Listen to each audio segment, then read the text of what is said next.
জি, ধন্যবাদ জানাচ্ছি। আপনারা ইতিমধ্যেই জানেন ৩৫ বছর পরে ৩৬ বছরে পা দিয়েছে, চাকসু নির্বাচন হয়নি। খুব কম সময় বাকি আছে নির্বাচনের।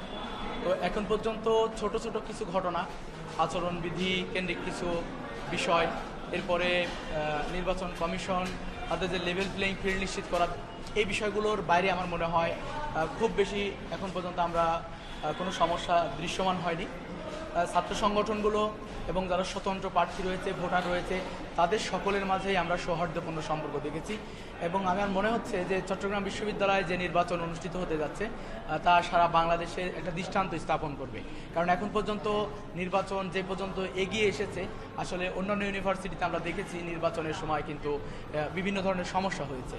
তো আমার মনে হয় যে নির্বাচন কমিশন যদি আগামীকাল শিক্ষার্থী ভাই বোনদের যে যাতায়াতে স্বস্তিকর যাতায়াত ব্যবস্থা, তারা সুন্দরভাবে আসতে পারবে এবং নিরাপদে বাসায় ফিরতে পারবে, এবং যারা হল বিশ্ববিদ্যালয় পার্শ্ববর্তী এলাকায় থাকে সেখানে বহিরাগতদের যে চলাচল সেটা যদি বন্ধ করতে পারে এবং নিরাপদ যদি ক্যাম্পাসটাকে নিরাপদ করতে পারে, আমার মনে হয় শিক্ষার্থী ভাই বোনেরা ক্যাম্পাসে ভোটের যে ঈদের মতো আমেজ, এই আমেজ গতকাল থেকে আমার মনে হয় শুরু হয়ে গেছে।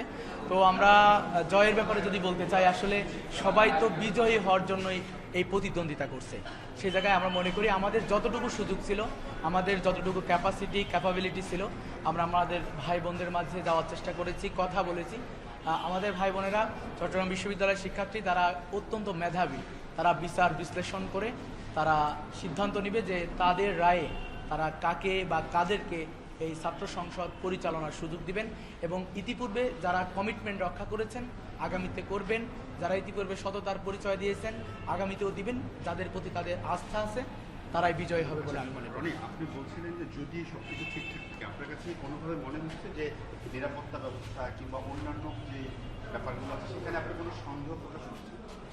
জি, আসলে দেখেন, ইতিপূর্বে আমাদের দুইটি বড় ক্যাম্পাসে নির্বাচন হয়েছে, ডাকসু এবং জাকসুতে। তো ডাকসু নির্বাচনের সময় আমরা দেখেছি নির্বাচনের দিন যেভাবে কুইক রেসপন্স আসা দরকার প্রশাসনের পক্ষ থেকে, আমরা কিন্তু সেখানে দেখেছি যে ব্যাঘাত হয়েছে, যে কুইক রেসপন্স পাওয়া যায়নি। আমরা গতকালকের আমরা সংবাদ সম্মেলন করেছি, সেখানে বলেছি একটা কুইক রেসপন্স টিম দেওয়া। যেমন আমরা দেখছি জাতীয় নির্বাচনে সেখানে একজন ম্যাজিস্ট্রেট থাকেন, তিনি সিদ্ধান্ত নিতে পারেন যে এই নির্বাচনে যদি কোনো ধরনের ত্রুটি বিচ্যুতি হয় উনি সেই নির্বাচনটি স্থগিত করবেন নাকি এই নির্বাচনটা এগিয়ে যাবে এবং এই কেন্দ্রকে কিভাবে নির্বাচনকে রান করা যায়।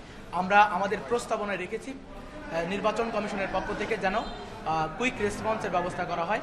যেমন লিখিত অভিযোগ যদি আসে, তার কুইক রেসপন্স যত কঠিন, আমার মনে হয় তাৎক্ষণিক যদি একজন থাকেন এটা তার সবচেয়ে বেশি ভালো হবে। এর বাইরে আমরা বলেছি যে জাহাঙ্গীরনগর বিশ্ববিদ্যালয়ের জাকসু নির্বাচনে এই যে নিজের ক্যাম্পাসে নিজেই ভোট দেওয়ার পরে শিক্ষার্থী ভাই বোনেরা তারা দীর্ঘ সময় 40 ঘন্টা যাবৎ ভোট গণনা হয়েছে। এই 40 ঘন্টা যাবৎ যে ভোট গণনা, আমি মনে হয় যে এটা বিশাল একটা প্রহসন। এই প্রহসন আমরা কোনোভাবেই চাই না। আমরা চাই 15 তারিখ নির্বাচন হোক এবং 15 তারিখেই সেটা ফলাফল ঘোষণা করা। ধন্যবাদ জানাচ্ছি।